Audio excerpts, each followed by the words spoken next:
Thank you, Mr. Chair. And thank you, General, and thank you for acknowledging Vicky, who made my first transition here very easy. General, I want to talk, I'm kind of following up from Congressman Garamendi, because one of the things that I'm interested in is the military CLIF portion of it.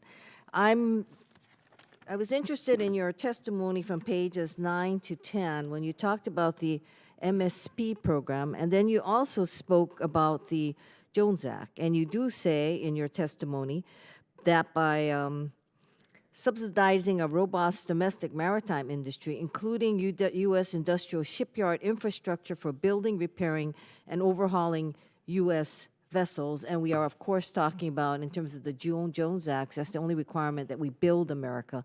And in addition, they also have to have the mariners staffing. So on the MSP program, you have about 60 U.S. flagged. Is that about correct? And we, meaning Congress, has authorized and the military subsidizes it, the program to the tune of about $186 million. We, of course, do not subsidize any Jones Act carriers. First, tell me, is there a requirement that while they receive the subsidy that they be manned, quote unquote manned, not to be sexist, but manned with our mariners only?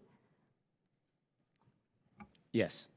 So they have our mariners, but they are not built in the U.S. Those ships are not required to be built in the U.S., but they have to be U.S. flagged, Right. and U.S. mariners on board the ships when they carry our goods.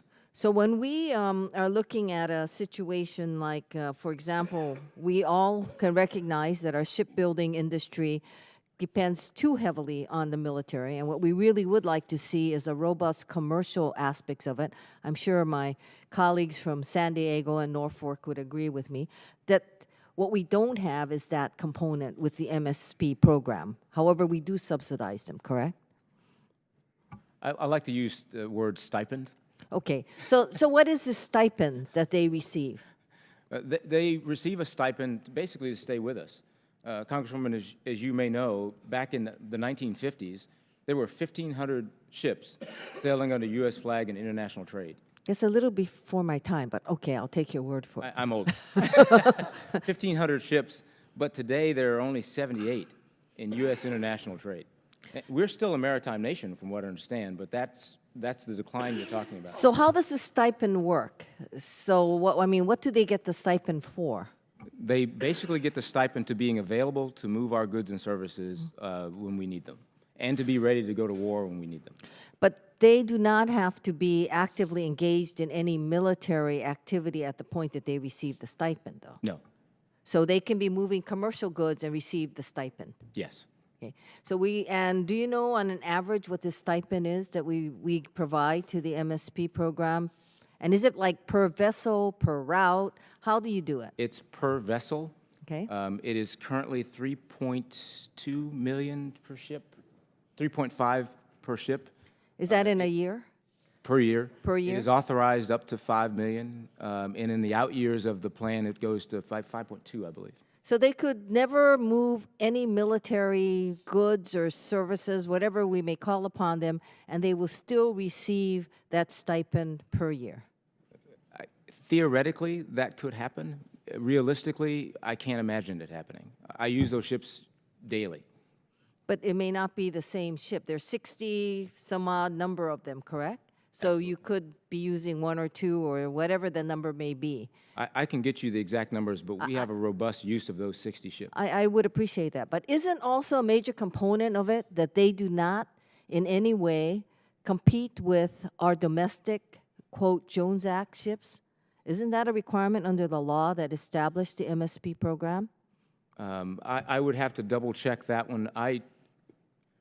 The Jones Act allows us to have additional ships in U.S. trade with U.S. flag. It also provides additional mariners. So the Jones Act, for me, is part of the overall readiness of our maritime industry and our ability to go to war. I agree with that, General, but the Jones Act has that additional requirement that keeps our industrial base there, which your MSP program does not. So what I would like to know, if you would, is to provide me all that information, and I'd also like to understand with the chair's permission, how is it that we're subsidizing non-U.S. built ships and our U.S. built ships are the ones with all these additional constraints on, and it doesn't help my colleagues with the great shipbuilding yards in their neighborhood? Thank you, Mr. Chair, and I yield back.